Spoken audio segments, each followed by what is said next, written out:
Today I'm going to show you how to make grilled pizzas. When the moon hits your eye like a big pizza pie. This is one of my family's favorite recipes, and I've been making these for a number of years, but it's taken me a long time to perfect the crust. So what I'm going to show you is 6 simple ingredients that if you follow the steps that I show you here, you're going to be able to make a homemade pizza that's going to rival any restaurant in your area. Yeah, baby! Okay, when I mix up my dough, I always use my KitchenAid countertop mixer. One of these bad boys right here. It saves you quite a bit of time. Hopefully, if you try to make it, you don't have to do it by hand. So I put all my ingredients in that, and I'm going to show you what ingredients I use and the order that I put it in, because that's very important too. Okay? 1 cup of water. 2 tablespoons of olive oil, and I use the light olive oil. I don't like the flavor of extra virgin olive oil. Now, I use 2 different kinds of flour. I used to use all-purpose flour, which is fine if that's all you have on hand, but I found that the combination of these two is just, it's way better than just all-purpose. Now, I've got the Bundy bag here that you get at Sam's Club. It's bread flour. If you don't want to buy 25 pounds of it, you can get it at Meijer's or any supermarket. Pillsbury makes a really good bread flour as well. But this right here, this next one, is the key ingredient for your dough. Before you say anything, prepare to shut the Cake flour.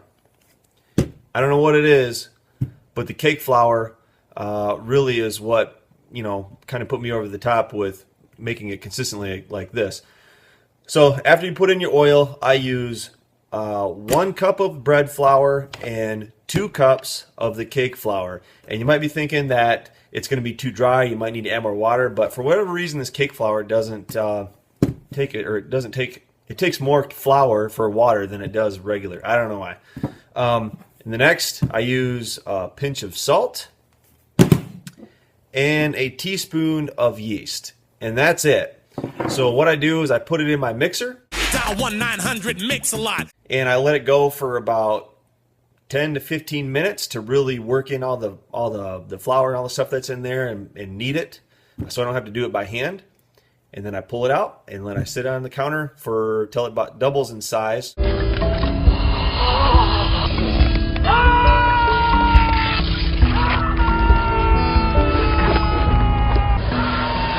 You can do a couple different things with it.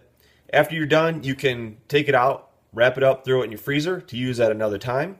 You could put it in your refrigerator if you plan on using it the next day, if you're planning ahead, or just give yourself enough time to where after you do make it, if you're going to use it that day, that it doubles in size and then it'll be ready to go. I just got done mixing up the dough. It was in the dough mixer for probably about at least 10 minutes, 10 to 12. I know it's kind of hard to see the texture of the outside of this, but it's really smooth. There's absolutely no lumps in this thing. It's nice and pliable, I guess you could say. So you want to make sure that you do it at least that long, because otherwise it'll get kind of lumpy, and then when it rises it won't roll out correctly.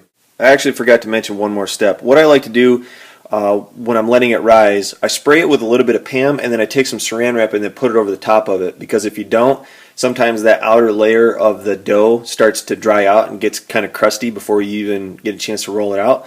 So just a little tip there, it keeps it nice and moist and then doesn't dry it out. So with the ratios that I told you, when this gets done rising, you'll be able to get at least 2 medium to large size pizzas. So one batch of it makes quite a bit. I would not recommend doubling the batch, especially in your dough mixer, because what ends up happening is it overflows. When it starts mixing together, it gets all up around the hook and you get oil and junk on it. So don't double the batch on it. So what I'm going to do now, I'm going to let this rise. Gotta keep on rising. And then tonight when we go to make it, I'll show you the next steps on how to prepare it. Alright, see you in a bit. Okay, you can see the dough is pretty much ready now. It's basically doubled in size since when it got done, and once it does that, it's ready to go. So what I will do with this is cut it in half and then roll out 2 separate circles. Roll out.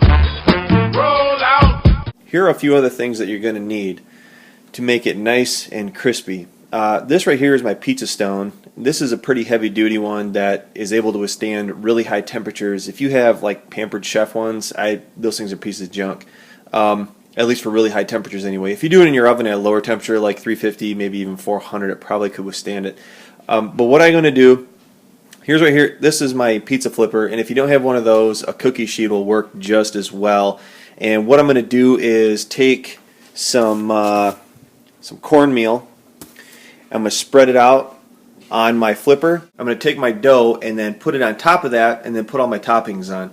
Now meanwhile, I'm going to put my stone on the grill and I'm going to let that preheat for a good 10 to 12 minutes at the highest temperature that I'll go. My grill I can get up to around 450, 500 degrees, somewhere around there. So I'm going to let that get nice and hot before I put that on.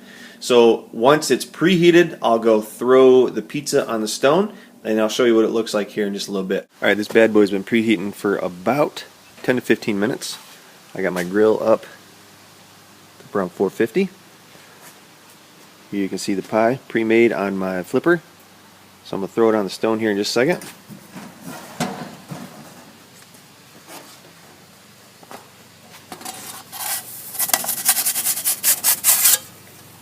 And this will cook for probably 7 or 8 minutes. There you have it. About 7 minutes, 7-8 minutes on here, and we're good to go.